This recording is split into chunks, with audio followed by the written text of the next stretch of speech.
माजी राज्यपाल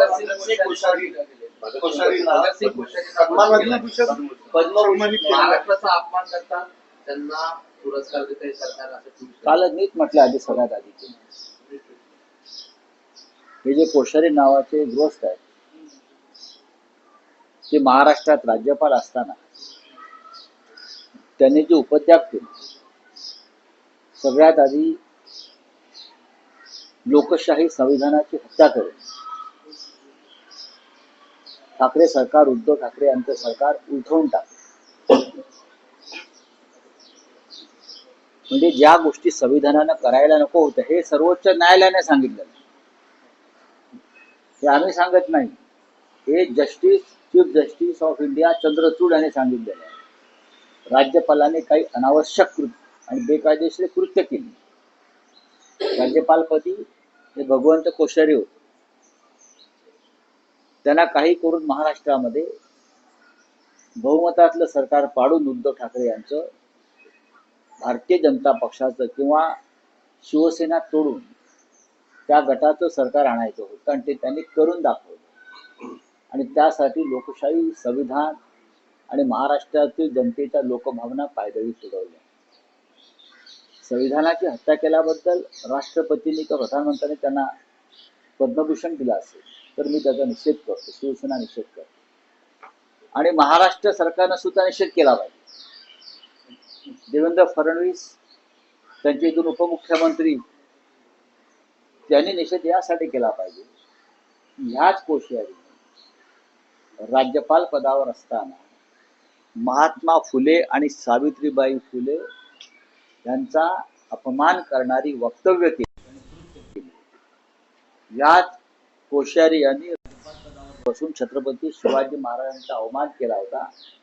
याबद्दल महाराष्ट्र सरकारने देवेंद्र फडणवीस राज्याचे मुख्यमंत्री आणि त्यांच्या 2 उपनी या पद्मभूषण जो त्यांना दिला. शिवाजी महाराजांचा अपमान करणाऱ्यांना, शाहू फुले आंबेडकरांचा अपमान करणाऱ्यांना नरेंद्र मोदींचं सरकार सन्मानित करत. हे त्यांचं महाराष्ट्रावरचं प्रेम आहे. फडणवीसांनी त्याचा निषेध केला पाहिजे, मुख्यमंत्र्यांनी. हिरव्या रंगावरनं बरेच राजकारण होत आहे. गणेश नाईक असं म्हटले की हिरवा रंग हा प्रत्येक झेंड्यात आहे, त्याचं भांडवल किती करायचं हे प्रत्येकानं ठरवावं, अशा पद्धतीचा प्रश्न करून भाजपलाच घरचा आहेर दिलाय. बघा, हा विषय चालू आहे हिरव्याचा. हा भारतीय जनता पक्षाचा जुना धंदा आहे. हिरवा रंग कोणाच्या मालकीचा नाही. हिरवा रंग म्हणजे निसर्ग आहे.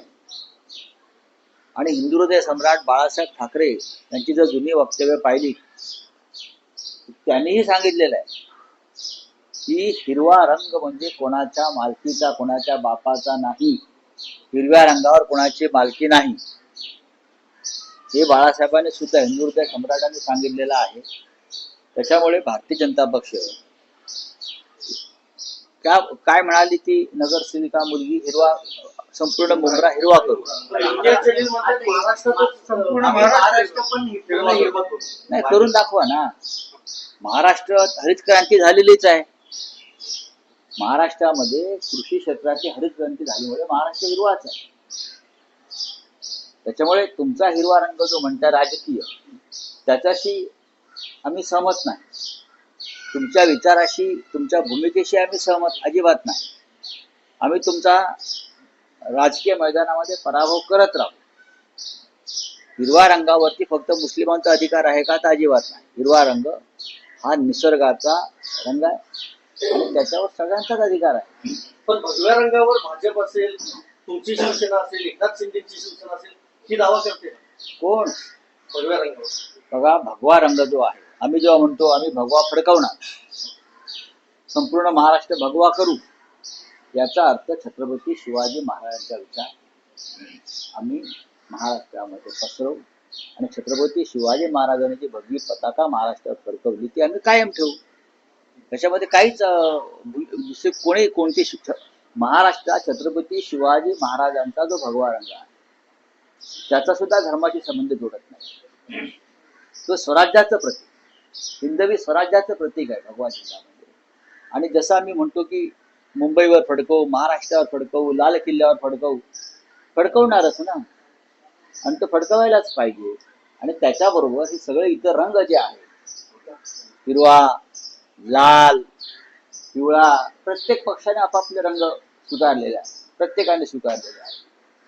डॉक्टर आंबेडकर साहेबांच्या पक्षाचा निळा, हे सगळे रंग एकत्र येऊन हा देश निर्माण झाला.